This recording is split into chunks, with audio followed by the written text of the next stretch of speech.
Alors on peut avoir l'impression qu'il n'y a pas de champignons dans cette forêt, mais pour un mycologue il y en a plein. D'ailleurs il suffit de regarder par terre, moi j'en vois plein.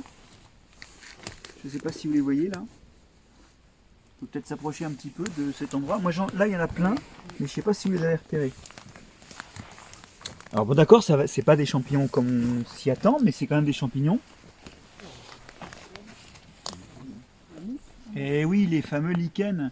Alors ces lichens là, c'est des champignons, hein, et c'est des champignons qui sont associés à des algues, donc ça explique leur couleur verte. Et non seulement ça explique leur couleur verte, mais ça explique aussi comment ils vivent. Bon là, les branches sont tombées à terre, mais ils vivent sur les branches simplement parce que les algues font la photosynthèse. Eux, ils emballent les algues, et puis ils leur amènent des sels minéraux et des ressources, notamment de l'eau, dont elles ont besoin. Donc là, ce sont des champignons. Et ce qui est intéressant, c'est que là, pour le coup, on voit le champignon en entier. Ça, c'est la forme du champignon. C'est vrai, souvent, le champignon, on dit c'est des filaments microscopiques sous terre, c'est ce qu'on appelle le mycélium. En fait, d'habitude, on ne le voit pas physiquement, le champignon. C'est un truc filamenteux, invisible, qui occupe le sol, qui occupe l'arbre, on ne le voit pas avec les yeux. Ben là, on voit tout le champignon. Alors ça, c'est un lichen qui est ramifié, un petit peu farineux. Alors, la farine qui se détache quand on touche, c'est juste des petites parties qui tombent et puis qui vont s'installer ailleurs et multiplier en fait le lichen. C'est juste de la reproduction asexuée. Et quand on retourne dessous, par contre, c'est noir. C'est noir en dessous. Et ça, c'est Pseudevernia furfuracea. C'est un lichen qui est proche d'un autre lichen qu'on a plus bas en altitude et il le remplace quand on monte. Je ne sais pas combien on est là, mais souvent le remplacement se fait vers 800 mètres. On est à combien là? 1100. Ouf, c'est bon.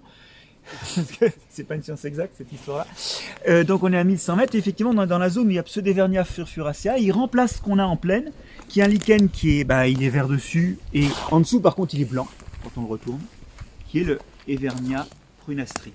Mais les deux sont utilisés sous le nom de mousse de chêne en parfumerie, où les extraits qu'on réalise sont à la fois des antioxydants, donc des stabilisateurs des parfums, et puis ont aussi des notes aromatiques intéressantes de mousse de chêne. Si on sent ce lichen d'ailleurs, une espèce d'odeur de sous-bois, qui est cette note de mousse de chêne en parfumerie. Donc c'est utilisé en parfumerie, et d'ailleurs il y avait plusieurs milliers de tonnes qui étaient récoltées jusqu'à une date récente, mais maintenant on récolte plus trop pour la raison suivante, c'est qu'en fait c'est un peu allergène. Et donc les doses autorisées dans les parfums ou les cosmétiques ont vraiment chuté, et ça a été remplacé par des produits synthétiques où il y a les principes actifs sans les principes allergènes.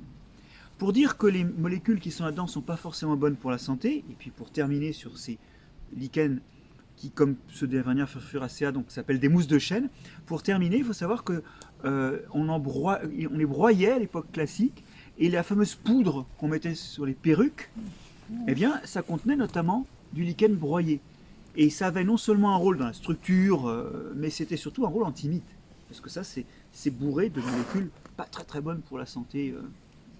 Bon d'accord, elles sont odorantes, mais elles ne sont pas très très bonnes pour la santé de qui agresserait ces lichens. Et il y avait aussi de superbes petites, là elles sont belles comme tout, de superbes petites trompettes de cladonie. Alors là, cladonie, je ne vais pas risquer de mettre un nom, hein. Autant Pseudevernia furfuracea, noir en dessous, c'est simple. Autant les cladonies, moi je ne m'y risque pas.